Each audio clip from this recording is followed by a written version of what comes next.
네, 안녕하세요.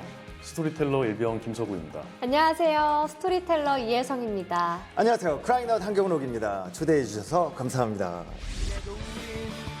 좋지 아니한다 강물에 놓친 눈물 속에 우리 같이 있진 않나. 네, 안녕하세요. 하이키 예리입니다.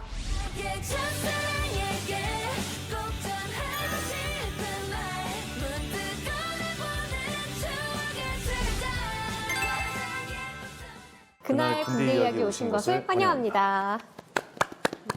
1910년 8월 29일 일제 식민지가 됩니다. 나라가 망하자 신민회는 해외 무관학교 설립을 계획해왔어요. 이 절체절명의 상황을 해결한 사람이 바로 이회영. 저와 함께 만주로 가십시다. 재산을 정리해서 마련한 돈은 2,500억 원. 어머, 진짜요? 그래서 이들은 종이를 파는 허름한 장사꾼으로 위장을 합니다. 대체 이 수상한 종이 장수는 누구이고 이 일이 시작된 그날로 시간을 되돌려 보겠습니다. 제가 오늘 들려드릴 이야기가 마음이 너무 잘 맞아서 전 재산을 팔아버린 어느 육형제의 이야기거든요. 얼마나 마음이 맞아야 전 재산을 팔 수가 있나요? 그러면 이 상자를 한번 열어보시겠어요? 이거 뭐지? 이게 뭐야 뭐죠? 이거? 종이 뭉치인데요? 이거 이 종이 뭉치는 그 육형제 중 한 명이 1910년 국경을 넘어 만주를 갈 때 팔기 위해서 가져간 종입니다. 장사하는 분이시구나. 이분은 당시 황제였던 고종도 거리낌 없이 찾아가고 중국의 최고 실세도 만날 수 있는 명문가 사람이었어요. 그리고 무엇보다 어마어마한 부자였죠. 근데 그렇게 대단하신 분이 왜 종이 장사를 하실까요? 더 수상한 건 가지고 간 종이는 팔지도 않고 땅만 보러 다닌 거예요. 그럼 종이 장사가 아니라 땅 장사 하시는 분이셨을까요? 아닙니다. 바로 학교를 짓기 위해서예요. 종이 한번 주시겠어요? 이걸 위해서. 위해서요. 이거요? 이거 이 종이를 촛불에 그을려 보세요. 촛불이요? 이거 안 탈까? 한번 해보시죠. 예. 신기해. 우와. 글씨가 나오는데요? 예전에 사극에서 이거 뭐 비밀 문서 보낼 때 이렇게 했던 것 같은데. 글자가 나왔어요. 국군의 뿌리. 이런 걸 위해서 만들어진 학교가 있다고요? 대체 이 수상한 종이 장수는 누구이고 국군의 뿌리가 되는 학교는 뭔지 이 일이 시작된 그날로 시간을 되돌려 보겠습니다.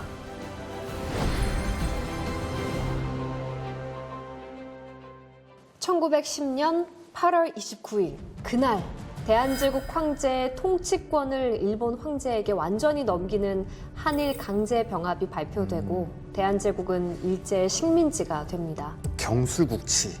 맞습니다. 나라가 망하자 몇몇 인물들이 국경을 넘어 만주로 향하는데요. 이들이 누구냐? 바로 독립운동 비밀결사단인 신민회 간부들입니다. 도산 안창호와 김구 선생님도 신민회라고 알고 있어요. 잘 알고 계시네요. 그리고 아까 얘기한 그 수상한 종이 장수도 신민회 핵심 인물인데요. 그의 이름은 우당 이회영. 이회영? 죄송하지만 잘 기억이 안 나네요. 괜찮습니다. 신민회는 군대를 만들어야겠다는 일념으로 해외 무관학교 설립을 계획해왔어요. 그리고 1910년 결국 한일 강제 병합이 일어나자 그 계획을 실행에 옮기기로 하죠. 땅 보러 갔다는 게 이거구나. 맞습니다. 그런데 관건은 일본 수비대의 눈을 피해서 국경을 넘는 일이었어요. 당시 이주민들에 대한 감시가 삼엄했거든요. 그래서 이들은 종이를 파는 허름한 장사꾼으로 위장을 합니다. 그래서 무사히 국경을 넘었나요? 네. 국경을 무사히 넘은 이회영 일행이 몇 달을 발품 팔아 선택한 곳은 만주 서간도, 지금의 중국 길림성 유하현입니다. 왜 하필 이곳이었을까요? 여기는 길이 험하고 교통이 불편해서 외부인이 쉽게 접근하기 어려운 곳이었거든요. 이런 일을 주도한 이회영, 어떤 인물인지 궁금하시죠? 네. 이회영의 가문은 그야말로 조선 최고 중에 최고 명문가였습니다. 그는 임진왜란 당시 큰 공을 세운 백사 이항복 선생의 10대 손인데요. 이항복 선생은 병조 판서를 여러 번 지내고 그 이후로 대대로 정승, 판서, 대제학 같은 최고의 관직을 배출해내죠. 어마어마하네요. 근데 어마어마한 건 또 있었어요. 명동 일대 2만 6천여 평 땅이 이회영 집안의 소유였고 특히 둘째 이서경은 경기도 양주에서 서울 동대문까지 그의 땅을 밟지 않고는 못 온다는 말이 있을 정도로 거부였죠. 와, 완전 금수저. 아니, 다이아몬드 수저네요. 이렇게 남부러울 것 없는 집안의 6형제 중 넷째인 이회영은 형제 중 유독 리더십이 뛰어나고 실행력 좋은 그런 인물이었어요. 만주에 터를 정하고 돌아온 그는 형제들을 한자리에 불러 모으는데요. 이때 무슨 말을 했을까요? 내가 없어도 우리 집안 잘 이끌어달라. 나 멀리 갈 거니까 이제 찾지 마라. 뭐 그런 내용이지 않았을까요? 그동안 나라 덕에 대대로 잘 살았으니 재산을 모두 정리해서 무관학교를 만들려 합니다. 형님들, 아우님들, 저와 함께 만주로 가십시다. 이때 이회영 나이가 44, 첫째인 이건영이 58, 그리고 막내인 이호영이 36이었어요. 나이가 다들 적진 않으셨는데 형제들의 대답은요? 뭐 반대하는 사람도 있었을 것 같은데. 한 명 한 명! 도 없었습니다. 어머, 진짜요? 만장일치로 다 함께 만주로 가기로 해요. 여기서 질문 하나 드릴게요. 이런 상황에서 예씨라면 이 모든 걸 내려놓고 떠나실 수 있으시겠습니까? 아, 근데 그래도 저희 아빠가 또 군인이시잖아요. 그래서 어릴 때부터 그 군인 정신을 배우면서 자랐거든요. 이 상황이었으면 제가 또 팔 벗고 나서지 않았을까요? 조국을 위해서라면 어디든 갈 수 있습니다. 와, 정말 든든합니다. 경록 씨의 마음처럼 망명이 결정되자 형제들은 각자 가진 재산을 처분하기 시작합니다. 출발까지는 한 달도 채 남지 않은 시간이었죠. 한 달 안에 그 많은 걸 어떻게 처분했대요?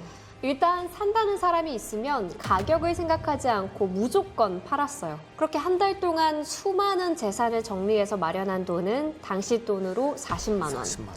지금 물가로 환산하면 쌀값 기준으로 약 800억, 소값으로 하면 약 2,500억 원. 제가 못 받고 팔아도 그 정도면 진짜 부자셨구나. 1910년 12월 말 아들, 며느리, 집안 식솔들까지 40명 넘는 이회영 일가는 언제 돌아올지 알 수 없는 망명길에 오릅니다. 정말 그렇게 힘든 여정 끝에 서간도에 도착한 이들은 중국인 추씨들이 모여 사는 마을 추가가에 짐을 풉니다. 그리고 이회영 일가의 망명을 전후로 신민회원들을 비롯해 석주 이상용, 백하 김대락 선생 등 혁신유림이라 불리던 경북 안동의 지식인들도 모든 재산을 처분해 대거 합류하게 됩니다.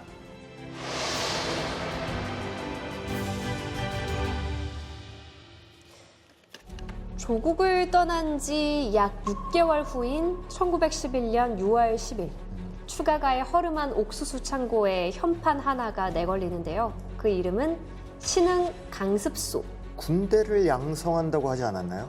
당시 추가가에 살던 중국인들은 우르르 몰려온 한국인들을 일제 앞잡이라고 의심했어요. 그래서 집도 안 빌려주고 땅도 안 팔려고 했죠.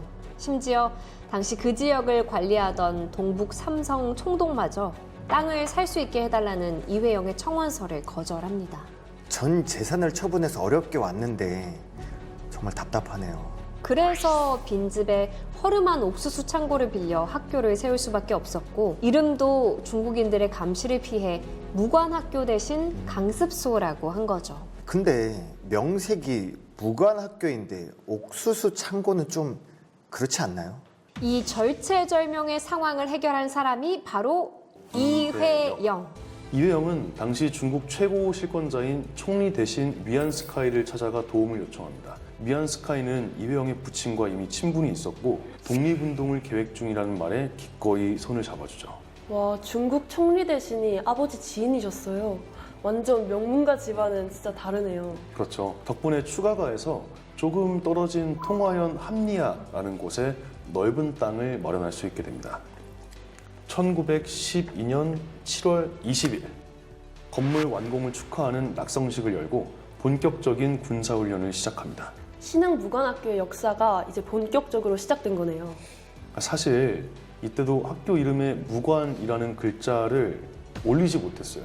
대신 신흥중학교라고 이름을 변경해서 중등교육과 군사훈련을 몰래 병행했습니다. 일과는 새벽 6시에 시작해서 저녁 9시까지 전략 전술을 비롯해 총검술, 유격, 군사학, 축성학 등 실전에 대비한 강한 훈련을 받는데요. 그중 가장 중요하게 생각한 것은 산을 재빨리 올라갈 수 있는 능력, 즉 게릴라 전술 훈련이었어요.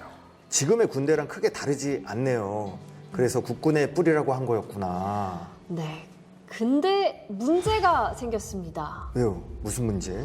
여기서는 모든 것이 무료였거든요. 무상 지원하다 보니 그 많던 재정은 금방 바닥을 드러내게 된 거죠. 가장 힘들었던 건 생도들의 식사였어요. 창고에서 몇 년씩 묵은 좁쌀로 지은 밥과 또 반찬이라곤 콩기름에 절인 콩자반 딱 한 가지뿐이었죠. 그나마도 양이 부족해서 두세 숟갈 뜨면 끝이었어요.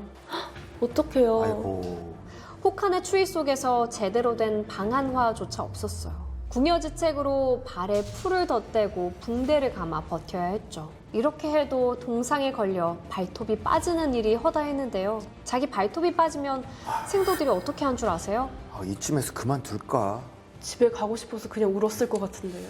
빠진 발톱을 실에 묶어서 칠판에 걸어두고 우리가 이렇게 열심히 하고 있으니 꼭 나라를 되찾아서 같이 잘 살자 라고 하며 서로 의지를 더욱 불태웠다고 해요.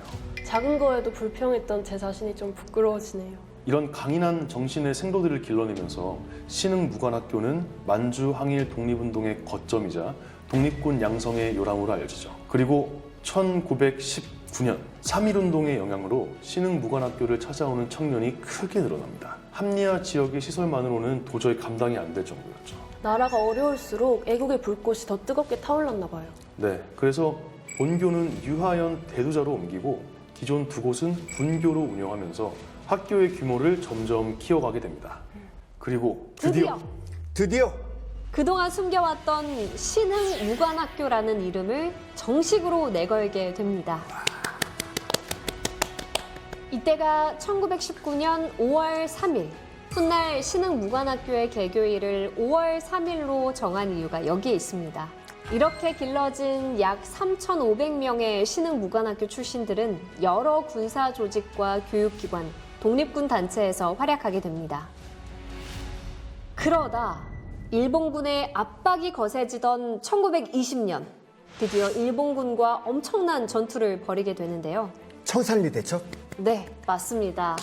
우리 독립운동사에서 최대의 성과를 낸 전투로도 잘 알려져 있는데요. 청산리 대첩은 1920년 10월 21일부터 26일까지 만주, 간도, 청산리 일대에서 벌어진 10여 차례의 전투를 통틀어 부르는 이름이에요.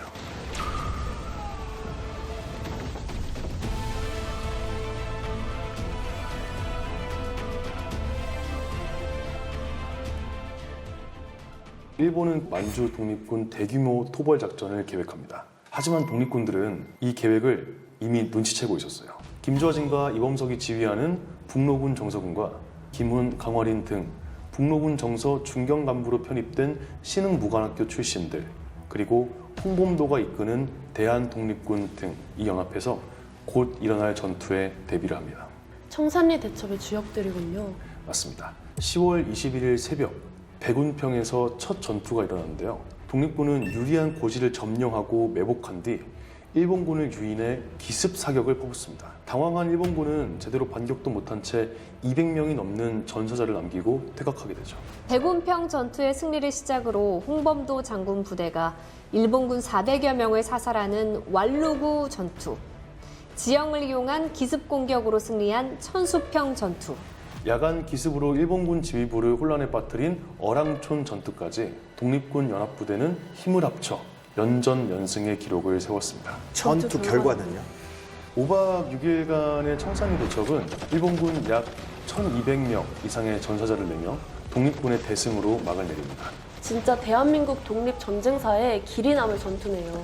역시 수많은 애국지사들이 전 재산과 또 인생을 바친 교육이 헛되지 않은 것 같아요. 맞습니다. 이 외에도 신흥무관학교 출신들은 대한민국 임시정부를 비롯해 의열단, 조선혁명군, 한국광복군 등 여러 독립운동 조직에서 중심적인 역할을 맡아 활발히 활동하죠. 이회영 선생과 형제들은요? 계속 학생들을 양성했나요? 일제의 삼엄한 감시로 1920년 안타깝게도 학교는 문을 닫게 돼요. 아, 얼마나 어렵게 세운 학교인데.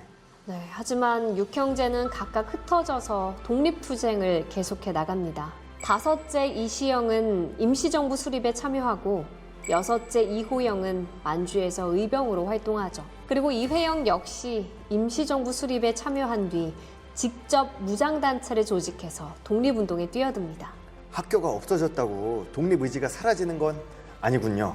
네, 각자의 방식으로 어렵게 독립운동을 해 나가던 어느 날 상해에 머물던 이회영에게 어떤 정보 하나가 들어옵니다. 어떤 정보죠? 그 당시 만주에 머무르는 일본군을 관동군이라고 불렀는데 관동군 사령관의 동선 정보를 입수한 거예요. 이회영은 민족의 원수를 직접 처리해야겠다고 마음먹고 다시 만주로 가기로 합니다. 이때 이회영 선생의 나이가 66. 1932년 11월 초 이회영은 그렇게 만주로 가는 배에 몸을 실습니다. 아, 제발. 드디어 배는 목적지인 대련 항구에 도착하고 이회영이 내리려는 순간 그가 온다는 첩보를 받고 기다리던 일본 경찰에 체포돼서 여순 감옥으로 끌려가게 됩니다. 유혜영 선생은 어떻게 되셨어요? 나흘 동안 갖은 고문을 당하는데요. 이미 쇠할 대로 쇠해진 몸으로 결국 버티지 못하고 이회영 선생 역시 이곳에서 순국하십니다.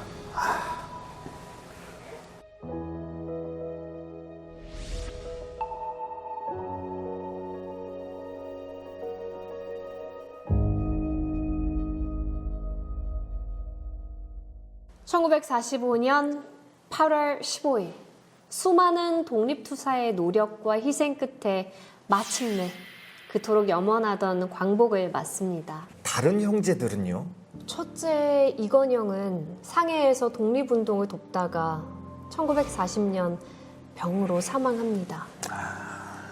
신흥무관학교 교장을 역임했던 셋째 이철영 역시 1925년에 병으로 사망하고 형제 중에 막내인 이호영은 북경에서 독립운동을 하던 중 1933년 이후로 소식이 끊겼는데 일본군의 습격으로 가족 전체가 몰살당한 것으로 추정돼요. 그리고 가장 부자였던 둘째 이석영 기억나시죠? 네. 이분은 상해 빈민가를 떠돌다가 1934년 굶어 죽습니다. 아사하신 거죠. 아, 너무 슬프네요. 6형제 중에서 살아서 광복을 맞은 사람은 단 한 사람뿐입니다.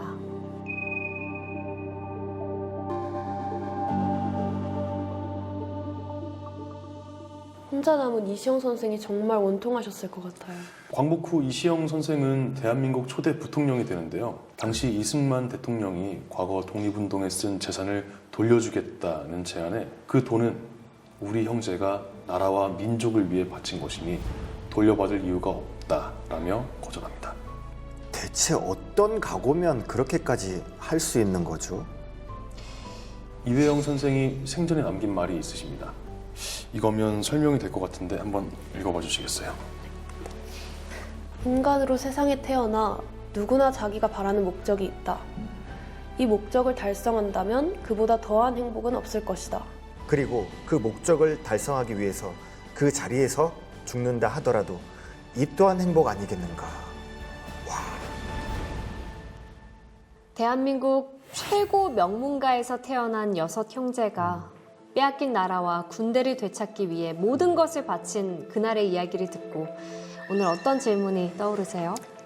저는 음악 하나만 보고 지금 30년째 달려오고 있는데요. 가끔 주저앉고 싶을 때가 있거든요.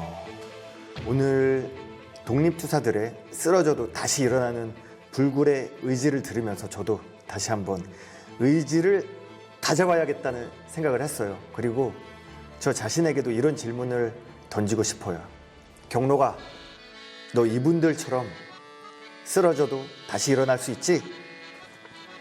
사실 이 6형제 외에도 수없이 많은 독립투사분들이 계시잖아요. 그분들은 또 후세에 어떤 이름으로 기억되고 싶었을까 하는 질문을 하게 되네요. 그리고 또 듣고도 기억하지 못하는 저 같은 후세들이 있다는 사실에 너무 부끄럽기도 하고 또 죄송스럽고 우리 조국을 찾아주신 독립투사분들의 이름 앞으로는 절대 잊지 않겠습니다. 배를 불러보세 나가 싸우러 나가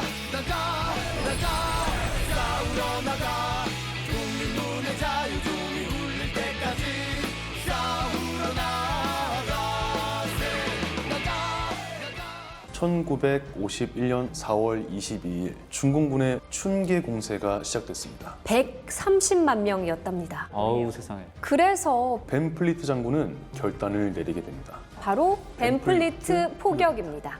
3일 동안 4만여 발입니다. 와, 4만 발. 중공군 약 8만 명이 전사하고 괴멸에 가까운 타격을 입었다고 합니다. 드디어 반격이 시작되는 건가요?